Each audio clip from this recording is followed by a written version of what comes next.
Hello everyone, and welcome to FRQ of the day number 10. It's number 10 for BC, it's number something else for AB. This is a crossover FRQ. It appeared on both exams, and I believe it is from the 2018 exam.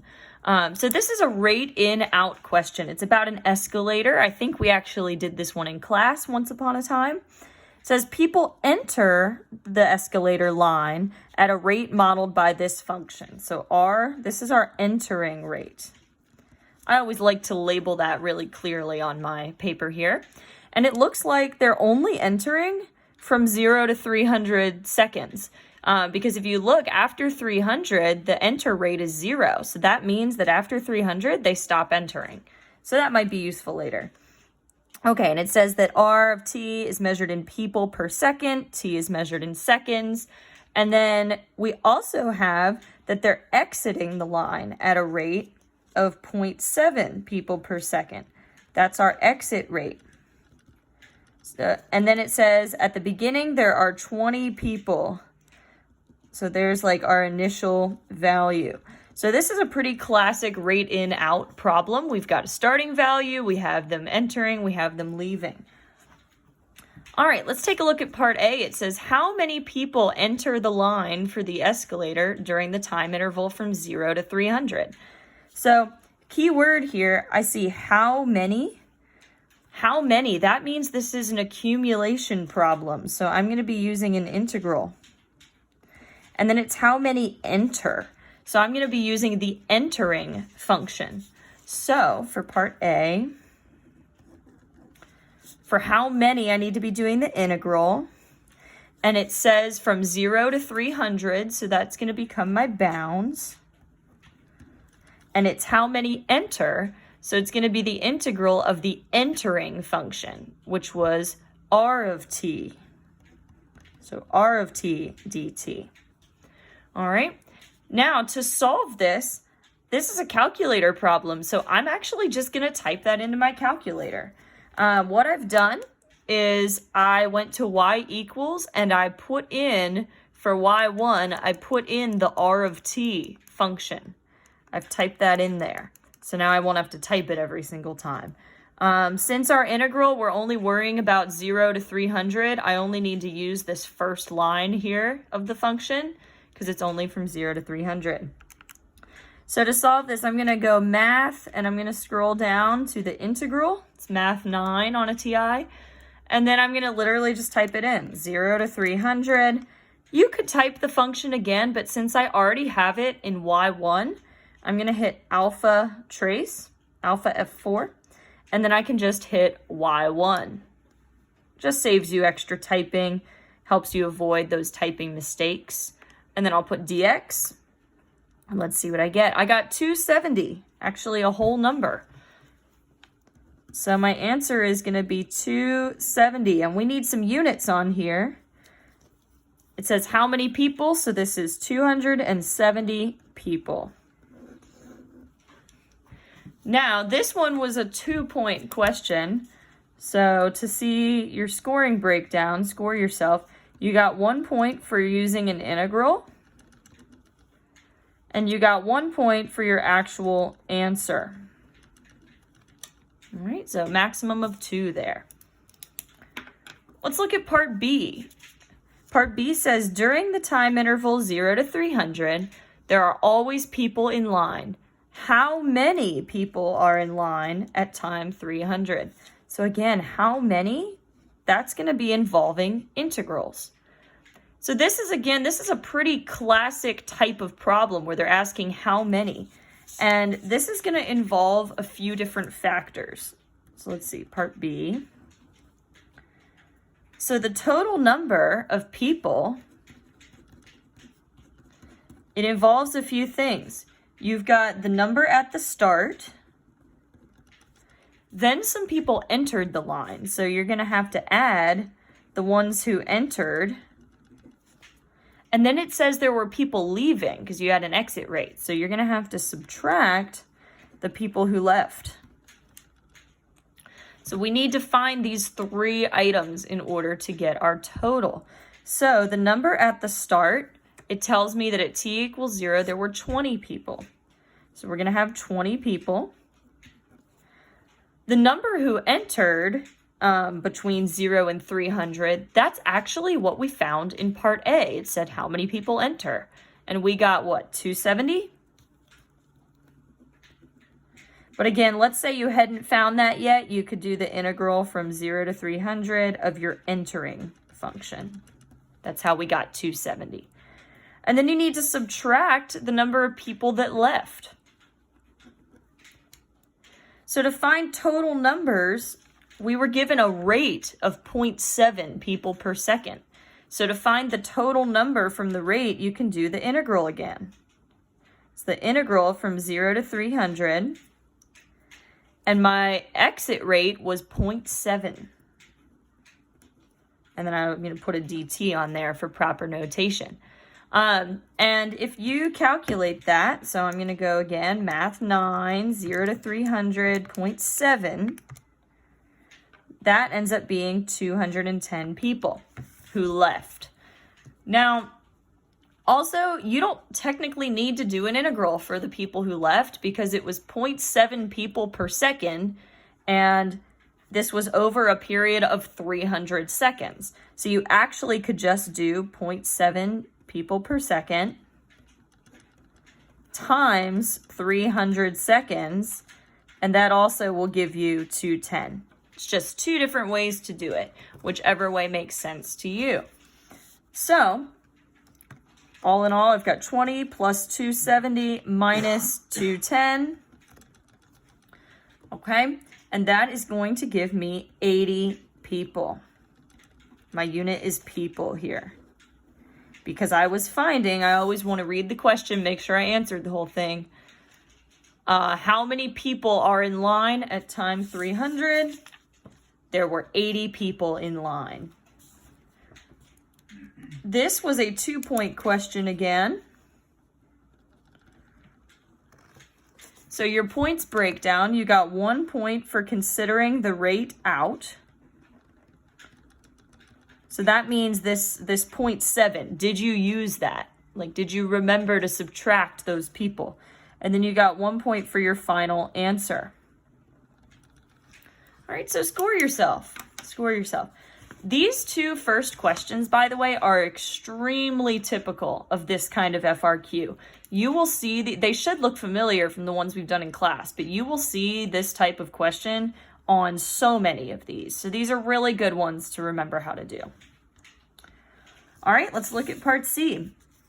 It says for t greater than 300, what is the first time that there are no people in line for the escalator? So for this, you kind of need to think about what's going on and look at what you've already done. We just found in part B that at time 300, there were 80 people in line. So I might want to write that down. So at t equals 300, there were 80 people in line. And basically what the question is asking for part C is like, how long does it take them to leave? Because I want to know when there are no people in line. Here's the other thing I notice that jumps out. It says t greater than 300. Where have I seen that before? Up here in this piecewise. This is why this part is useful. For t greater than 300, my entering function was 0. So what that means is that after 300, nobody was entering the line. So you're not going to ever get more than 80 people. So that helps us out because to find the time when there are no people, I just need to figure out how long does it take these 80 people to leave.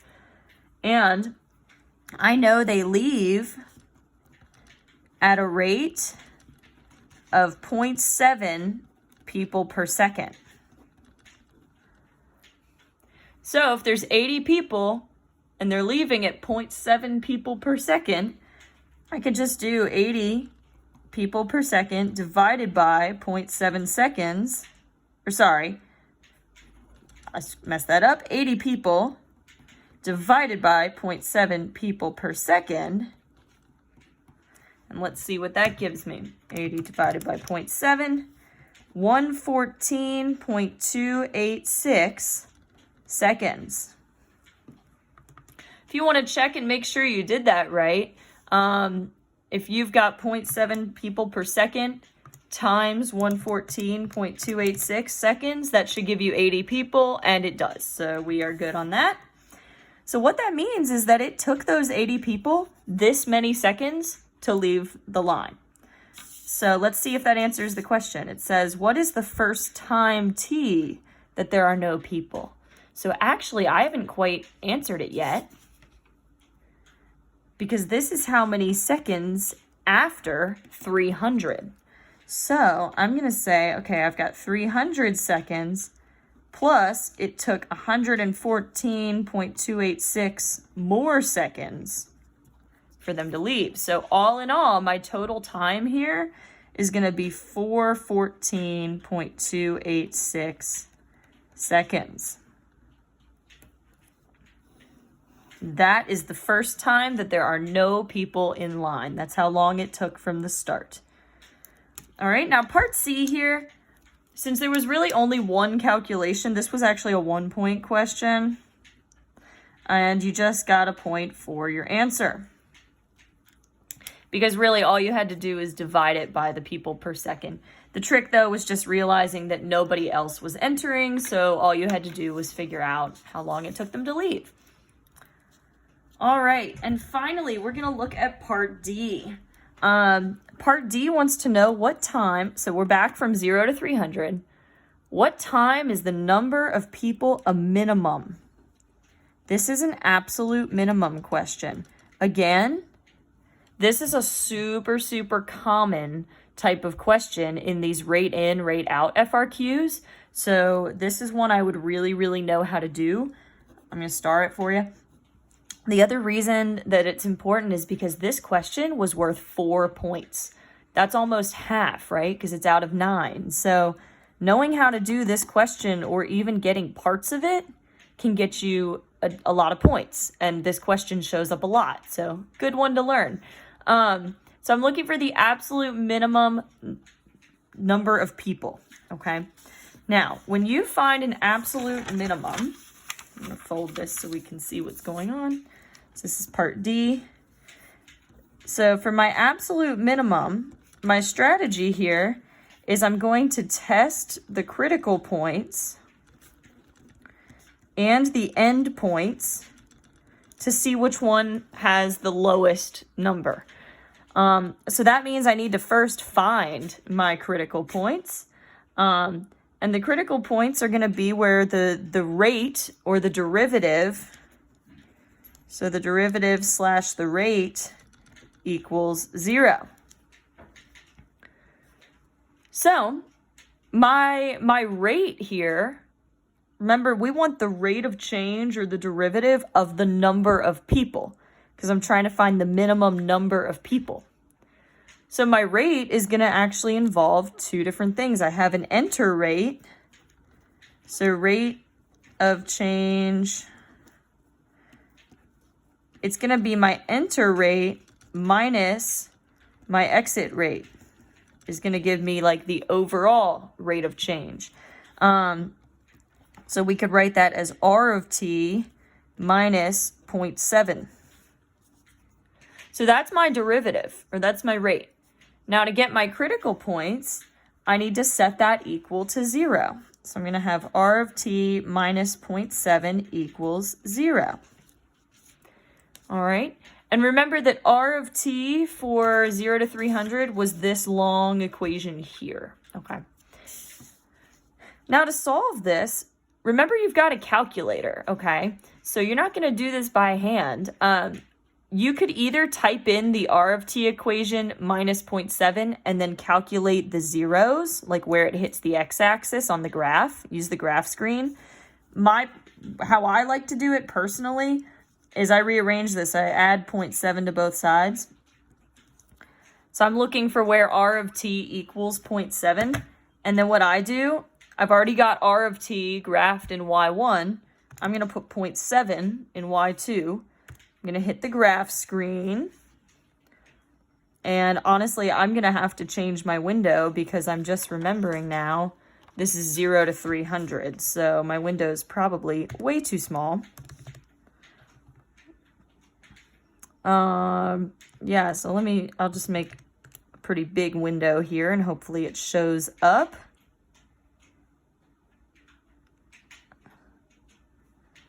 It's loading. I might have made the Y max too big. Let's see. Oh, there it is. I think my Y max is still too large. So I'm going to actually, I'm going to actually make that even smaller.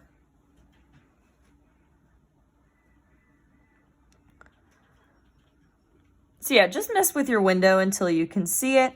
And then I'm looking for where these equations are equal. So I'm going to be calculating those two intersections. So you can hit second calc intersect. And you can scroll your cursor all the way over to this intersection. And it's going to say first curve, hit enter, second curve, enter, guess, enter. And it's going to give you a value. So I got t equals 33.013. And then I can actually calculate the other intersection as well.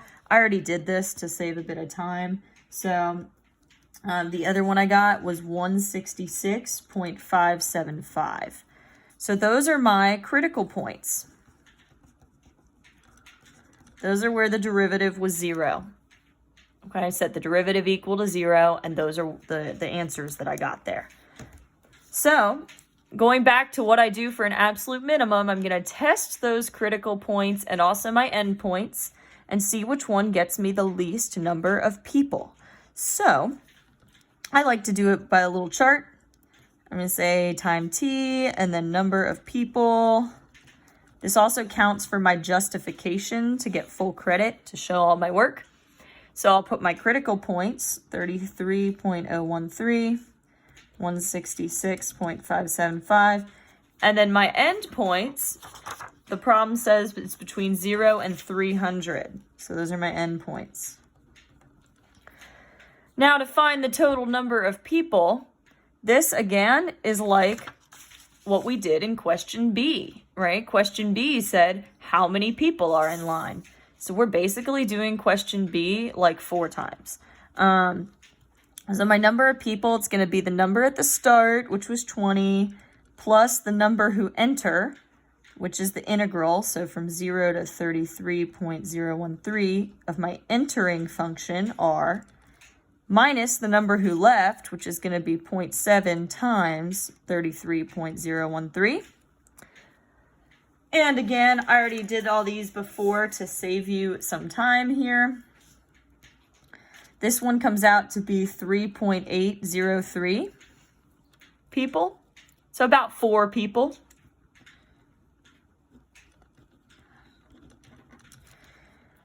When you do the exact same thing for this next critical point, you get about 158.070, so like 158 people. You actually don't need to calculate it for 0 because it tells you in the problem that at time 0, there are 20 people. And then we already did 300 in part B. So when we did 300, we got 80 people. It's actually not too many calculations, just 2 new ones. So again, to read through the problem, I was looking for the time that the number of people was a minimum. And then it says to the nearest whole number, find how many people. So I'm going to look for the smallest number, and that's this, the 4 people. So to write my answer, I'm going to say the minimum number of people in line was 4. And it occurs at t equals 33.013. Just to fully answer this with a sentence. All right, so yeah, that one's a lot of work, but that's why it's worth 4 whole points. So here's your points breakdown. And see if you got some partial credit here. Or maybe whole credit, that'd be awesome. Your first point was for having the derivative, so r of t minus 0.7, and setting it equal to 0. So if you were doing that, give yourself a point. Your second point was for having somewhere the point t equals 33.013. So like basically, did you find that critical point? You got a third point for your answers. So the time and the number of people. So really since you already got a point for the time, really did you get 4 people? And then your last point was for justification. And for an absolute min-max problem, this is really one of the only ones where your math work here can count as your justification. If you truly showed your work. So like parts you need to have written down, you've got to show the derivative equal to 0. You've got to have the critical points written down. And really this table here counts as your justification because they can see that you plugged in the critical and the endpoints and you tested them all and picked the lowest number. So don't just do all that in your calculator because you will not get this justification point. All right. As always, if you have questions about any of these, please don't hesitate to reach out. And thanks for watching.